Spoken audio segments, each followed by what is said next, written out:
दोस्तों, कभी कभी हम जो सुनते और समझते हैं वह पूरी तरह सत्य नहीं होता। आपने कई महापुरुषों की बातें सुनी होंगी, कई बुद्धिमानी पुरुषों और गुरुदेवों की बातें सुनी होंगी। उनका कहना यह होता है कि संसारिक जीवन मोह और माया से भरा हुआ है। हमारे रिश्ते, हमारा धन, हमारी इच्छाएं, ये सब बस माया जाल है और जीवन का असली लक्ष्य तो मोक्ष है, मुक्ति है। हमें आध्यात्मिक जीवन की ओर बढ़ना चाहिए। जब भी आप उनकी बातें सुनते हैं तो आपके मन में एक प्रश्न उठता है और वह प्रश्न यह है, क्या हमारा संसारिक जीवन जीना व्यर्थ है? क्या हमें केवल आध्यात्मिक जीवन जीना चाहिए? क्या हमें खुद की खोज करनी चाहिए? क्या हमें संसार के सुख का आनंद नहीं लेना चाहिए? जो लोग इस संसारिक जीवन में फंसे हुए हैं, क्या उनका जीवन पूरी तरह से व्यर्थ है? किसी को अपने माता पिता के लिए धन कमाना है तो कोई अपने परिवार को सुखी देखना चाहता है। कोई अपने बच्चों की चिंता में दुखी है तो कोई अपने लिए कुछ करना चाहता है, नाम कमाना चाहता है। कोई अपनी प्रेमिका को खुश रखना चाहता है, कोई अपने प्रेमी को पाना चाहता है। कोई बड़ा आदमी बनना चाहता है तो कोई राज करना चाहता है, कोई साधारण जीवन जीना चाहता है। इसी प्रकार हम सभी के तरह तरह के सपने हैं, तरह तरह के विचार हैं। हम सभी को अपने जीवन में कुछ ना कुछ तो चाहिए ही, परंतु ये सभी बुद्ध पुरुष जब हमारे सामने आते हैं तो हमारे इन सपनों को तोड़ मरोड़ के रख देते हैं। जब कहते हैं कि संसारिक जीवन व्यर्थ है और खुद को जानो, खुद को पहचानो, आध्यात्मिकता की राह पर चलो, तब उस वक्त हमारे मन में, हमारे मस्तिष्क में तरह तरह के विचार उत्पन्न होने लगते हैं। तब हमें यह समझ नहीं आता कि आखिर हम संसारिक जीवन जिए या फिर आध्यात्मिक जीवन। आखिर हम क्या करें? आपके साथ भी कभी न कभी ऐसा तो हुआ ही होगा। क्या आपके भी मन में ऐसे कोई प्रश्न हैं तो आप हमें कमेंट में जरूर बताइएगा। चलिए आगे बढ़ते हैं और इसके पीछे की वास्तविकता को जानते हैं, और इन सब के बीच हमें जीवन में संतुष्टि कैसे मिलेगी, हम पूरी तरह से खुश कैसे रह सकते हैं। क्या हमें सब कुछ छोड़कर एक बौद्ध भिक्षु की तरह सब कुछ त्याग कर आनंद मिलेगा? हमारे रिश्ते, पैसा कमाने की इच्छाएं, परिवार के साथ संबंध, हमारे दोस्त, क्या यह कुछ मायने नहीं रखते? दोस्तों, वास्तविकता तो यही है कि आप उन बुद्ध पुरुषों की बातों को अच्छी तरह से समझ ही नहीं पा रहे, क्योंकि वो कहना कुछ और चाहते हैं और आप उनकी बातों का मतलब कुछ और ही निकाल रहे हैं। आप उनकी बातों से कुछ और ही समझ रहे हैं। महात्मा बुद्ध खुद ही कहते थे कि उन्हें गरीबी पसंद नहीं है। वे यह कहते थे कि आपको सफलता प्राप्त करने के लिए आर्थिक रूप से सक्षम बनना आवश्यक है। इसका मतलब है कि जब तक आप गरीब हैं और आपके पास आर्थिक साधनों की सामग्री नहीं है, तब तक आप अपने आत्मा की खोज में आगे नहीं बढ़ सकते। और ठीक उसी के विपरीत संपन्नता और अमीर होना भी आपके आध्यात्मिक मार्ग की बाधा बन जाती है। कई महापुरुषों ने, कई बौद्ध पुरुषों ने अपनी बातें बहुत ही सीधी और सरल भाषा में कही है, लेकिन हम सभी उन बातों का अर्थ कुछ और ही निकाल बैठते हैं। हम सभी उनकी बातों को समझ नहीं पाते, क्योंकि उनकी बातें रोजमर्रा की जिंदगी से बिल्कुल अलग होती है। वे लोग कहना तो कुछ और चाहते हैं, लेकिन हम में से ज्यादातर लोग उनकी बातों का मतलब कुछ और ही निकाल लेते हैं और उसे अपने जीवन में उतार कर हम अपना पूरा जीवन पूरी तरह से बर्बाद कर लेते हैं। चलिए इसे कहानी के माध्यम से समझते हैं। एक बार की बात है, महात्मा बुद्ध नगर वासियों को उपदेश दे रहे थे। महात्मा बुद्ध कह रहे थे कि संसार के माया जाल में मत फंसो, संसार से ऊपर उठो। संसार से ऊपर उठकर ही तुम संसार को जी सकते हो। संसार में जो फंस गया, जिसने अपनी बुद्धि का इस्तेमाल नहीं किया, वो व्यक्ति जो समय पर अच्छे कर्म नहीं करता और बुरे कामों में जुट जाता है, वह आने वाले समय में बड़े दुखों का सामना कर सकता है, क्योंकि उसके बुरे कर्म ही उसके दुखों का कारण बनेंगे। इसलिए आप सभी इस संसार की मोह माया अर्थात इच्छा, लालच, क्रोध इत्यादि को ध्यानपूर्वक देखते हुए अपने कर्म करें। इतना कहकर महात्मा बुद्ध ने अपना उपदेश समाप्त किया और वहां से चले गए। महात्मा बुद्ध जब ये उपदेश दे रहे थे तो वहां पर उस नगर का सबसे धनी व्यक्ति वहीं पर मौजूद था, और उस व्यक्ति पर महात्मा बुद्ध की बातों का बहुत गहरा असर पड़ा।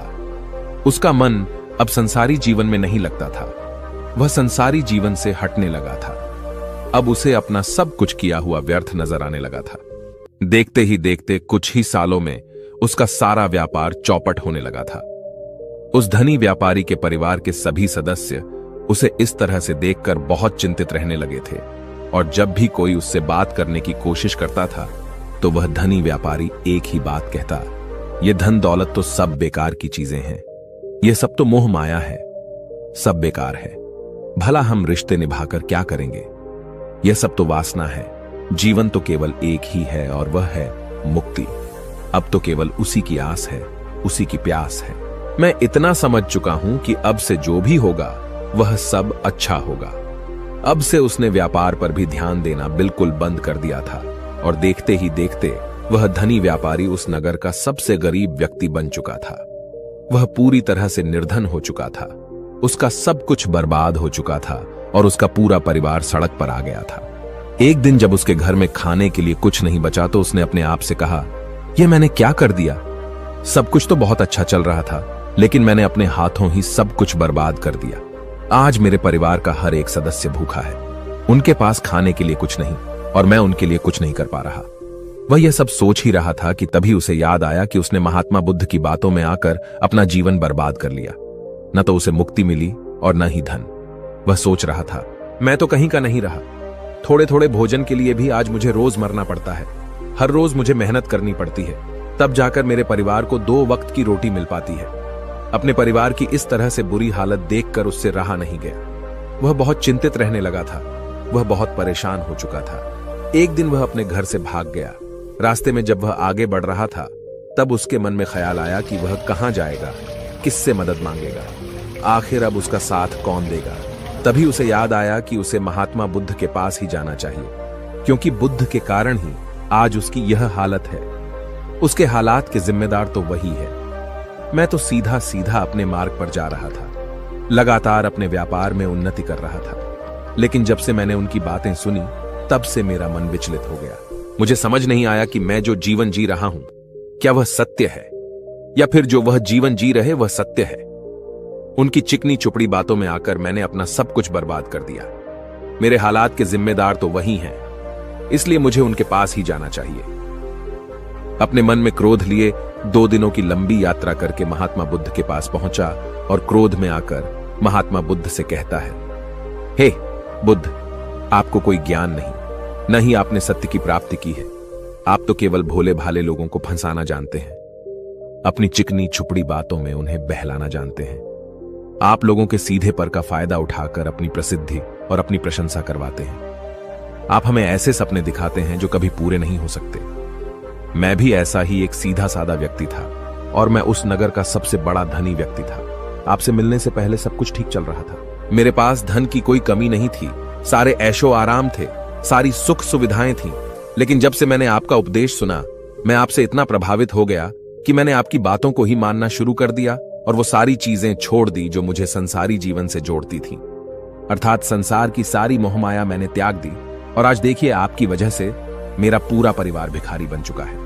वह छोटी सी कुटिया में रहता है, यहां तक कि रोज के खाने के लिए भी हमें तिल तिल मरना पड़ता है। आपकी वजह से मैं पूरी तरह से बर्बाद हो चुका हूं। उस व्यक्ति के इतना कहने के बाद महात्मा बुद्ध शांति से मुस्कुराते हुए उस व्यक्ति से कहते हैं, आखिर तुम्हारे साथ क्या हुआ है और तुमने मेरी बातों का क्या मतलब निकाला? इस पर वह व्यक्ति महात्मा बुद्ध को सारी बातें बता देता है। आप कहते हैं कि धन दौलत की इच्छा करना, ये कामना, ये वासना से बुरी है। आप सांसारिक जीवन को बुरा कहते हैं और खुद इस संसार में आकर भिक्षा मांगते हैं। आप आध्यात्मिक जीवन को अच्छा बताते हैं, किंतु मेरा एक प्रश्न है, इस आध्यात्मिक जीवन से हमें क्या मिलता है? इससे हमें क्या लाभ? आपने कहा था कि हमें आध्यात्मिक जीवन से सुख प्राप्त होता है, लेकिन मैंने तो जब से आध्यात्मिक जीवन अपनाया है तब से मुझे केवल दुख ही दुख मिला है। यहां तक कि मेरे पास जो कुछ भी था वह भी सब मैं खो बैठा हूं। आप लोगों को झूठा सुख दिखाकर उन्हें अंधकार में ढकेल देते हैं। क्या यह वास्तविकता नहीं है? इस पर महात्मा बुद्ध मुस्कुराते हुए उस व्यक्ति से कहते हैं, बेटा, तुम बहुत दूर से आए हो, अभी तुम विश्राम कर। रात को आकर मैं तुम्हें तुम्हारे सभी प्रश्नों का जवाब दे दूंगा। पहले तो उस व्यक्ति ने इनकार किया, लेकिन महात्मा बुद्ध के आग्रह पर वह व्यक्ति महात्मा बुद्ध की बात मान गया और आश्रम में जाकर विश्राम करने लगा। रात्रि के बाद महात्मा बुद्ध उस व्यक्ति के पास आए और कहा, बेटा, मैंने एक व्यक्ति की बात सुनी। वह कह रहा था कि एक हाथी हवा में उड़ रहा था और वह अपने पर तेजी से मारता हुआ हवा में चला जा रहा था। उसने तो यह भी देखा कि एक बड़ी मछली अपने पैरों से जमीन पर चल रही थी और एक कुत्ता समुद्र की गहराइयों में सांस ले रहा था। इतना कहकर महात्मा बुद्ध शांत हो गए। वो व्यक्ति महात्मा बुद्ध की सारी बातें सुनकर महात्मा बुद्ध से कहता है, हे तथागत, उसके आगे क्या हुआ? आखिर आप चुप क्यों हो गए? तभी महात्मा बुद्ध उस व्यक्ति को समझाते हुए कहते हैं, बेटा, क्या तुम्हें लगता है कि ऐसा वास्तव में हो सकता है? इस पर व्यक्ति जवाब देते हुए कहता है, बुद्ध, अगर आप कह रहे हैं तो यह अवश्य ही सच होगा, क्योंकि आप इतने बड़े ज्ञानी हैं। आपने सत्य की प्राप्ति की है, तो आपके मुख से निकला हुआ हर एक शब्द तो सत्य ही होगा। तभी महात्मा बुद्ध मुस्कुराते हुए उस व्यक्ति से कहते हैं, बेटा, क्या तुमने कभी पहले ऐसा कभी होते हुए देखा है? क्या तुमने कभी किसी हाथी को देखा है जो पर के साथ हवा में तेजी से उड़ता जा रहा हो? इसके जवाब में वह व्यक्ति कहता है, तथागत, मैंने तो कभी नहीं देखा। तभी महात्मा बुद्ध कहते हैं, तुमने मुझसे प्रश्न क्यों नहीं किया कि आखिर वह हाथी आकाश में कैसे उड़ सकता है? इसके जवाब में व्यक्ति कहता है, हे तथागत, आपके मुख से सुनकर मुझे ऐसा लगा कि मानो वह सत्य हो, और आप कह रहे हैं तो यह सत्य ही होगा, इसलिए मैंने आपसे एक भी बार प्रश्न नहीं किया। तभी महात्मा बुद्ध उस व्यक्ति को समझाते हुए कहते थे, कभी किसी की बातों पर मत जाना, बल्कि खुद विचार करो। स्वयं सोचो कि उस बात में कितनी सच्चाई है। जो व्यक्ति कह रहा है, क्या वह सच है? आखिर वह कहना क्या चाहता है? हो सकता है कि वह कुछ और कहना चाहता हो और तुम उसका अर्थ कुछ और ही निकाल रहे हो। कम से कम तुम्हें एक बार प्रश्न करके यह समझना तो चाहिए कि आखिर वह कहना क्या चाहता है। अगर तुम मुझसे पूछते कि आखिर वह हाथी हवा में कैसे उड़ सकता है, तो इसका जवाब मैं तुम्हें अवश्य देता। मैं तुम्हें ऐसा बताता कि एक छोटा सा बच्चा अपने खिलौनों के साथ खेल रहा है। वह हाथी को हवा में उड़ा रहा है और कुत्ते को पानी में डूबा रहा है, और रही बात मछली की, तो वह उसे जमीन पर चला रहा है। क्या ऐसा संभव नहीं हो सकता? इसके जवाब में व्यक्ति कहता है, हाँ, बिल्कुल ऐसा हो सकता है कि महात्मा बुद्ध उस व्यक्ति को कहते हैं, इसी प्रकार मैं कभी किसी को निर्धन या गरीब होने के लिए नहीं कहता। निर्धनता या गरीबी तुम्हारे विकास में बाधक बन जाती है, जिससे तुम और कुछ नहीं सोच पाते, न ही कुछ समझ पाते हो। इन भिक्षुओं को देखो, जब इन्हें भोजन की आवश्यकता होती है तो ये भिक्षा मांगने के लिए निकल पड़ते हैं, लेकिन यह भिक्षा कहां से आती है? इसके जवाब में व्यक्ति कहता है, हे तथागत, हर कोई रोज मेहनत करता है ताकि उसके परिवार का पालन पोषण हो सके, और जो वह मेहनत करता है उसके बदले में उसे कुछ पैसे मिलते हैं। उन पैसों से भोजन खरीदता है, और वही भोजन वह आपको भी सौंपता है, और वहीं से भिक्षा आती है। तभी महात्मा बुद्ध उस व्यक्ति से एक और प्रश्न करते हैं, बेटा, यह बात तो सत्य है, लेकिन तुम क्या मुझे यह बता सकते हो कि आखिर यह धन कहां से आता है? इसका जवाब देते हुए व्यक्ति कहता है, हे तथागत, धन तो सभी लोग अर्जित करते हैं, सभी कमाते हैं। तभी महात्मा बुद्ध इस व्यक्ति को समझाते हुए कहते हैं, ठीक इसी प्रकार दुनिया में यदि हर कोई भिक्षा मांगने लग जाए तो आखिर भोजन कहां से आएगा? अनाज कौन उगाएगा? व्यापार कौन करेगा? और लोगों की रक्षा के लिए धन कहां से इकट्ठा होगा? लोगों की जरूरतें कैसे पूरी होगी? यह सुनकर व्यक्ति थोड़ा सा अचरज में पड़ गया और महात्मा बुद्ध से कहता है, किंतु हे तथागत, आप ही तो कहते हैं कि मनुष्य की इच्छा, कामना और वासना, लालच और क्रोध, ये सभी मनुष्य के विकार हैं और हमें इनसे दूर रहना चाहिए, तभी वह आत्मज्ञानी कहलाता है। तभी महात्मा बुद्ध कहते हैं, बेटा, मैं तो अभी भी यही कह रहा हूं कि मनुष्य को इन सब चीजों से दूर रहना चाहिए। इस पर व्यक्ति महात्मा बुद्ध की बात काटते हुए कहता है, हे तथागत, पर दुनिया तो इसी पर चल रही है, इसके बिना भला यह संसार कैसे चल सकता है?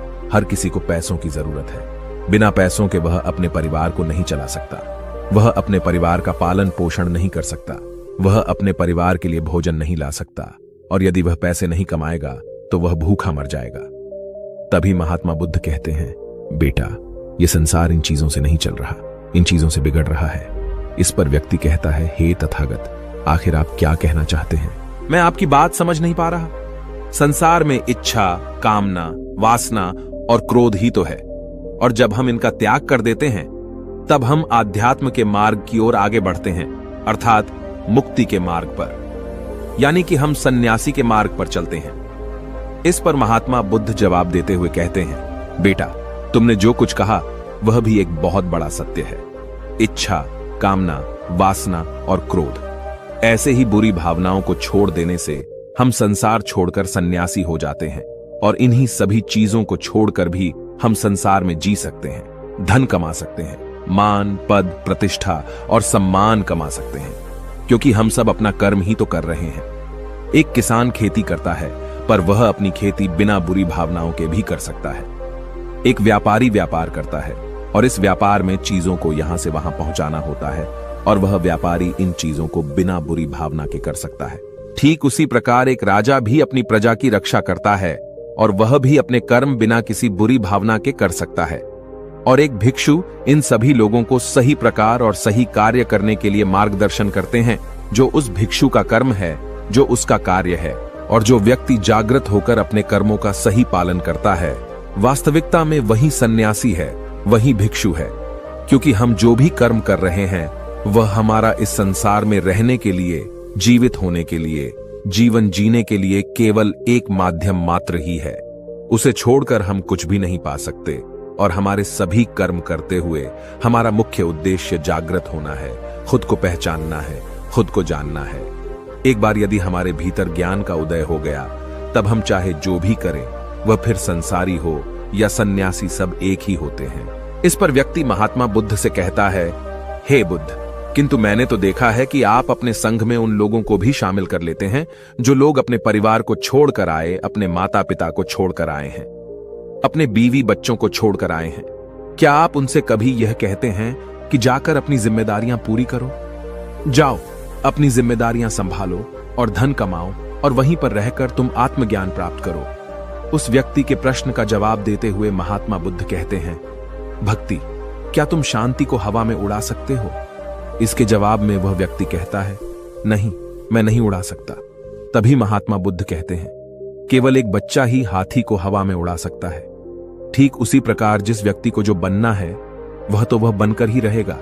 जैसे किसी व्यक्ति को राजा बनना है तो वह राजा बनेगा, किसी व्यक्ति को व्यापारी बनना है तो वह व्यापारी बनेगा। ठीक इसी प्रकार यदि किसी व्यक्ति को आत्मज्ञान की प्राप्ति करनी है तो उसे सब कुछ तो त्यागना ही होगा। आगे महात्मा बुद्ध उस व्यक्ति से कहते हैं, बेटा, क्या तुम सब कुछ छोड़कर आत्मज्ञान के मार्ग पर आगे बढ़ते, या फिर तुम यह सोच रहे थे कि इस रास्ते पर चलकर जीवन आसान हो जाएगा, जो होगा सब अच्छा होगा, सब कुछ अपने आप ही मिलने लगेगा, मुझे तो कुछ करने की आवश्यकता ही नहीं पड़ेगी, सारे दुख दर्द सब कुछ समाप्त हो जाएगा और जीवन में चमत्कार होने लगेगा और अंत में मुक्ति भी मिल जाएगी। महात्मा बुद्ध की यह बात सुनकर उस व्यक्ति को अपनी गलती का एहसास हो गया। पदोन्नति महात्मा बुद्ध के चरणों में गिर पड़ा और कहने लगा, हे तथागत, आप सत्य कहते हैं। मैंने तो कुछ ऐसा ही सोचा था, क्योंकि मेरा व्यापार सही नहीं चल रहा था तो मुझे लगा कि सब कुछ छोड़कर सब मिल जाएगा, मुझे कुछ करने की आवश्यकता ही नहीं पड़ेगी और मेरे सारे दुख दर्द हमेशा हमेशा के लिए खत्म हो जाएंगे और मैं आत्मज्ञान भी प्राप्त कर पाऊंगा। तभी महात्मा बुद्ध उस व्यक्ति से कहते हैं, बेटा, भिक्षु हो जाना कोई आसान बात नहीं है, इसके लिए सब कुछ त्यागना पड़ता है। एक एक चीज जिसे तुम बहुत प्रेम करते हो, वह सारी चीजें तुमसे एक एक करके दूर हो जाती हैं। तो क्या तुम भिक्षु बनने के लिए तैयार हो? क्या तुम सब कुछ छोड़कर आध्यात्म के मार्ग में आगे बढ़ना चाहते हो? इसके जवाब में व्यक्ति कहता है, हे तथागत, मुझे मेरी गलती का एहसास हो चुका है, मुझे भिक्षु नहीं बनना, मैं तो व्यापारी ही ठीक हूं, मैं तो अपने संसारी जीवन में ही ठीक हूं। परंतु अब भी मेरे मन में एक प्रश्न शेष बचा है, अगर आपकी आज्ञा हो तो वह प्रश्न भी मैं आपसे पूछना चाहूंगा। तभी महात्मा बुद्ध उसे आज्ञा देते हैं। इस पर व्यक्ति कहता है, हे तथागत, आप ही तो कहते हैं कि धन नहीं कमाना चाहिए। पद, प्रतिष्ठा, अहंकार हमें दुख की ओर ले जाते हैं और संसार में यही तो है और क्या है। यदि हमें संसारी जीवन जीना है तो हमें यह सब तो करना ही पड़ेगा। तभी महात्मा बुद्ध मुस्कुराते हुए उस व्यक्ति से कहते हैं, क्या तुम्हें भूख लगी है? इस पर व्यक्ति कहता है, हां तथागत, मुझे बहुत भूख लगी है। तभी महात्मा बुद्ध उस व्यक्ति को भोजन करवाते हैं। उसे भरपेट भोजन खिलाने के बाद महात्मा बुद्ध उस व्यक्ति से कहते हैं, लो और खाओ, ये सब तुम्हारे लिए ही है। इसके जवाब में वह व्यक्ति कहता है, तथागत, मैं पहले ही बहुत ज्यादा खा चुका हूं, अब मुझसे और नहीं खाया जाएगा। मेरे पेट में अब थोड़ी भी जगह नहीं रह गई है। यदि मैंने और अधिक खाया तो मेरा पेट दर्द करने लग जाएगा और फिर मुझे तरह तरह की परेशानियां होने लगेंगी, मैं परेशान हो जाऊंगा। तभी महात्मा बुद्ध मुस्कुराते हुए उस व्यक्ति से कहते हैं, बेटा, मैं भी तो तुम्हें यही समझाने का प्रयास कर रहा हूं कि जितनी जरूरत है उतना ही खाओ, उतना ही धन कमा जितने की तुम्हें आवश्यकता है, क्योंकि हर चीज जब हद से ज्यादा हो जाती है तो वह नुकसान जरूर पहुंचाती है। फिर वह चाहे धन हो, चाहे इच्छा, चाहे लालच या फिर कामना या वासना। सब कुछ हद से ज्यादा आपको नुकसान ही पहुंचाएगा और यह सब आपको केवल दुख ही देंगे। इसलिए इन्हें नियंत्रण में रखना चाहिए। जितने की हमें आवश्यकता है उतना ही हमें चाहिए, और जब आप इसे नियंत्रण में रखते हैं तो यह कभी आपको दुख नहीं दे पाएगा। आप हमेशा सुखी रहोगे। आ गई। महात्मा बुद्ध उस व्यक्ति से कहते हैं, भर दे। धन कमाना आवश्यक है, क्योंकि धन की कमी नहीं होनी चाहिए, भोजन की कमी नहीं होनी चाहिए, किसी भी कार्य को करने के लिए मन में इच्छा की कमी नहीं होनी चाहिए। लेकिन उसी के साथ में यह भी ध्यान रखना है कि इच्छा अत्यधिक भी नहीं होनी चाहिए। और मैं तुम्हें यही समझाने का प्रयास कर रहा हूं, मैं तुम्हें यही ज्ञान देने का प्रयास कर रहा हूं कि मध्य में रहो, न कम न ज्यादा। इसलिए जाओ और धन कमा व्यापार करो। अपने कर्म से न केवल अपना बल्कि दूसरों का भला भी करो। जब तुम अपने किए के सांसारिक कार्यों से लोगों का भला करते हो, तब तुम में और किसी सन्यासी अर्थात किसी भिक्षु में कोई अंतर नहीं रह जाता। बस सभी के मार्ग अलग होते हैं, लेकिन मंजिल एक ही होती है और तुम कभी मार्ग से भटक न जाओ। इसलिए ऐसे लोगों की संगत में रहना जो तुम्हें आत्मज्ञान के सीधे मार्ग पर ले चले, जो सांसारिक जीवन से हटकर नए जीवन में प्रवेश करवाएं, क्योंकि वे लोग बुराइयों से लड़ने में तुम्हारी मदद करेंगे। तुम्हें ताकत मिलेगी और तुम लगातार बिना विचलित हुए आध्यात्म के मार्ग पर लगातार आगे बढ़ते चले जाओगे। इतना कहकर महात्मा बुद्ध शांत हो गए। वह व्यक्ति महात्मा बुद्ध को प्रणाम करके कहता है, हे तथागत, आपकी शिक्षाएं तो बिल्कुल अलग हैं। आप जो कहते हैं उसके पीछे का अर्थ कुछ अलग ही होता है, बहुत सीधा और सरल, लेकिन हम उसे समझ नहीं पाते। आपके पास चमत्कार का आश्वासन नहीं है, पर आपके पास वह मार्ग है जिस मार्ग पर चलकर मैं अवश्य ही अध्यात्म को प्राप्त कर सकता हूं, जिससे मेरा और लोगों का सभी का भला होगा। हे तथागत, यह मेरी ही गलती थी कि मैंने आपकी बातों का गलत मतलब निकाला और एक व्यापारी होकर भी मैंने अपने कर्म को छोड़ दिया और यह सोचने लगा कि अब अपने आप ही सब कुछ होगा, सब कुछ अच्छा ही होगा। लेकिन यह सत्य है कि अपने आप कुछ नहीं होता। जब हम हाथ पैर चलाएंगे, काम करेंगे, कर्म करेंगे, तभी हमें फल मिलेगा। जब हम हाथ पैर मारना छोड़ देते हैं तो नदी का बहाव हमें अपने साथ बहाकर ले चला जाता है और तब हमारे हाथों में कुछ नहीं रह जाता, और यही मेरे साथ भी हुआ है। हे तथागत, आज से मैं आपको वचन देता हूं कि मैं अपना कर्म पूरी ईमानदारी के साथ करूंगा। आपके दिए हुए मार्ग पर मैं पूरी ईमानदारी से चलूंगा। मैं आपको वचन देता हूं कि मैं एक अच्छा व्यापारी और एक अच्छा इंसान बनकर रहूंगा। मैं आत्मज्ञान के मार्ग पर अपने कर्म करते हुए आगे बढ़ता रहूंगा।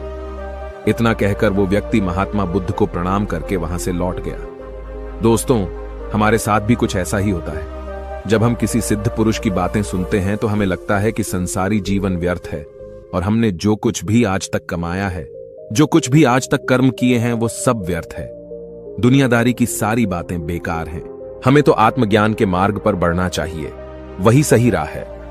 लेकिन हम कभी अपने भीतर नहीं देख पाते कि हमें आत्मज्ञान की कोई जरूरत नहीं है, क्योंकि आज हमारा वक्त बुरा चल रहा है और हमें कोई रास्ता नजर नहीं आ रहा। तब हमें आत्मज्ञान नजर आ रहा है, और जब कल हमारा वक्त अच्छा होगा, हमारे जीवन में सुख होगा, तो आत्मज्ञान कहां पर होगा यह हमें झांत नहीं। इसीलिए जो आत्मज्ञान के मार्ग पर चलते हैं उन्हें सुख और दुख से कोई फर्क नहीं पड़ता, उन्हें अपने व्यवसाय से भी फर्क नहीं पड़ता, उन्हें जीवन की झंझटों से भी फर्क नहीं पड़ता। वह तो बस आत्मज्ञान के इस मार्ग पर खुशी खुशी चलते रहते हैं और अपनी मंजिल तक पहुंच ही जाते हैं। दोस्तों, आज के इस वीडियो से आपने क्या सीखा वह मुझे आप कमेंट में जरूर बताइए। इसी के साथ में उम्मीद है कि आपको आज की वीडियो भी जरूर पसंद आई होगी। इस वीडियो को लाइक और अपने दोस्तों के साथ शेयर जरूर कीजिएगा, और साथ ही चैनल को सब्सक्राइब और घंटी बटन को भी दबा दीजिएगा। चलिए फिर मिलते हैं एक और वीडियो में। तब तक के लिए अपना ख्याल रखें। धन्यवाद।